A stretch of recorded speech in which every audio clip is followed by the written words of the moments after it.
On the 14th of April 1471, the houses of Lancaster and York met once again in the Wars of the Roses. These were the English civil wars of the 15th century. This battle was decisive, bringing back to the throne Edward IV, who had been in exile on the continent for the previous few months.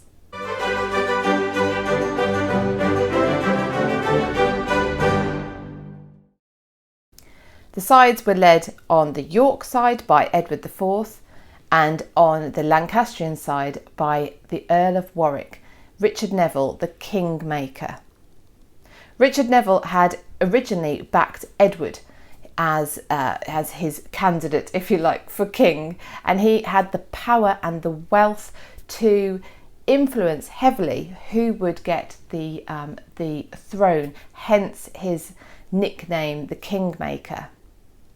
He'd initially backed Edward, but as Edward grew up into his own man with his own ideas, Warwick found him far less malleable than he had hoped, and he switched sides and backed Henry VI, the Lancastrian king. So we had this period between 1422 and 1483 where we had two monarchs who swapped positions.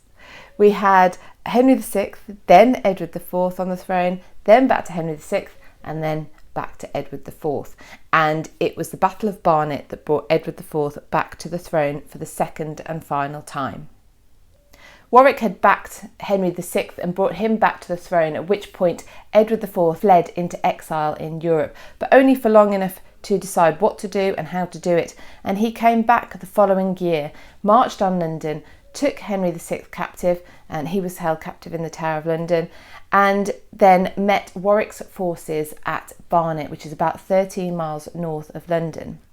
The actual battle site is believed to have been somewhere slightly north of Barnet town itself, a place called Gladmore Heath, but that name fell out of use quite a while ago, and so the actual site of the battlefield isn't known. However, there has been work done to try and locate where the battle would have taken place, and I will link in the show notes to a great YouTube video called Two Men in a Trench, which looks at the battlefield site at Barnet.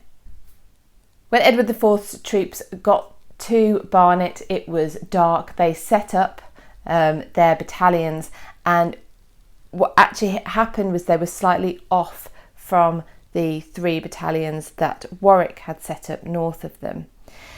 When battle commenced in the morning in thick fog, the most westerly battalion of Edward's forces was easily overcome by the slightly offset battalion of Warwick's men. They were able to come round and push the battalion back. They actually pushed them back all the way into medieval Barnet town, where Edward's troops dispersed and fled, and the Warwick's troops that were led by the Earl of Oxford went on a bit of a rampage and started pillaging the town, leaving the rest of their comrades on the battlefield. Oxford managed to get them back together and get them back to the battlefield. However, it was still foggy, and in this lack of visibility, the standard that they were carrying was mistaken for the standard of Edward, and Warwick's troops began fighting each other. Calls of treason went up. It was chaos. There was confusion. And Warwick's troops were in disarray. They began to disperse, they began to flee, and Edward IV's troops took their chance and saw off Warwick's army, which fled and were ruthlessly pursued by Edward IV's troops. Warwick himself had been in the fighting, so he wasn't on his horse, he was fighting alongside his men, but when they fled, he tried to find his horse. He didn't get back to his horse. He was discovered by some of Edward IV's troops, and he was set upon and killed. Warwick was dead. Henry VI was captured and was being held in the Tower of London, and Henry VI's son was still alive, Edward. So this wasn't actually the final, although most decisive, Battle of Wars of the Roses. It wasn't the final Battle of the Wars of the Roses. That happened on the 4th of May at Tewkesbury, and so we will cover that in a subsequent episode.